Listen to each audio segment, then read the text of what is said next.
Hey guys, Hasib here. Hope you're doing well. Welcome to this video. I'm not on my usual setup today because I had to move to the UK and I don't have my desktop. I'm making videos on laptop, but yeah, I'm just using this time to make more videos now because I've been so much away from YouTube and just trying to get back and yeah, trying to get back to the rhythm. So this is a tutorial series I'm making for GoHighLevel automation because a lot of you have been asking me to create descriptive videos on GoHighLevel automation and how it works, and how to create beginner to advanced workflows. So I will use this tutorial series to make more videos that will be focused towards automation in GoHighLevel and how to create them. And I'll start from the very beginning, like from really basic automation to how to create advanced automation in using high level. So let's begin by going to automation.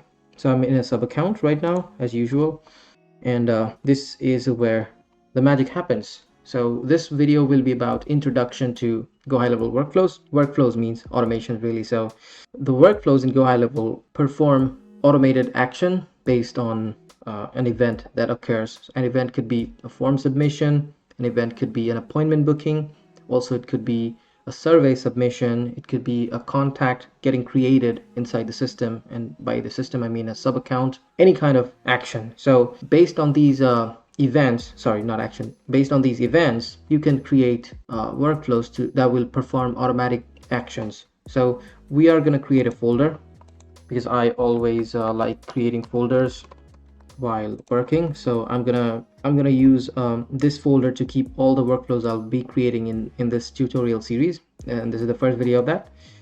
So let's go to this folder, and what I can do is I can just create a workflow, start from scratch. And this is basically how you create a workflow, or how you begin creating one. Anyway, so I'll say introduction to workflow. This is the best practice to always name your workflows. So as soon as you create a workflow, you save it, of course, and then you see that says add new trigger. So by add new trigger, I mean a workflow has two parts really. So the first part is for what happens based on what you will perform the automation. So what's the trigger really? What really triggers this workflow? It could be a form submission, it could be an appointment booking, it could be a new contact is created.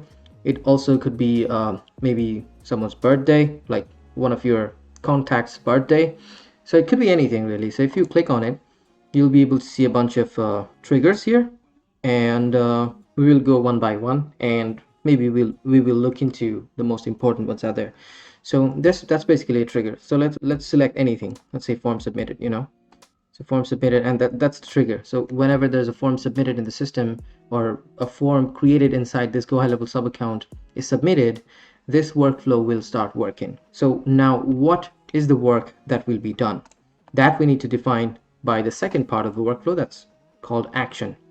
So if you think about it, what do you want to do when a form is submitted? We want to send them a notification via email. So that's fairly simple to do. We need to just go to action and send email, from name, from email, subject line, thank you for submitting the form, type the message, thank you for submitting the form, we will be in touch with you. In the meantime, you can visit our website to find more information about us. That's it. That's how you create a basic action, or maybe a basic workflow. And then when you are done, hit publish and then hit save. That's gonna create and publish the workflow for you. That's how simple it is.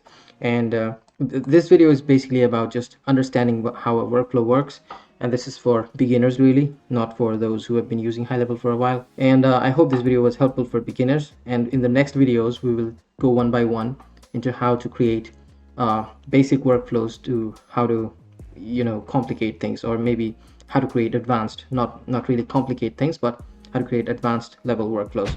So hope you subscribe to the channel, and I will see you in the next video.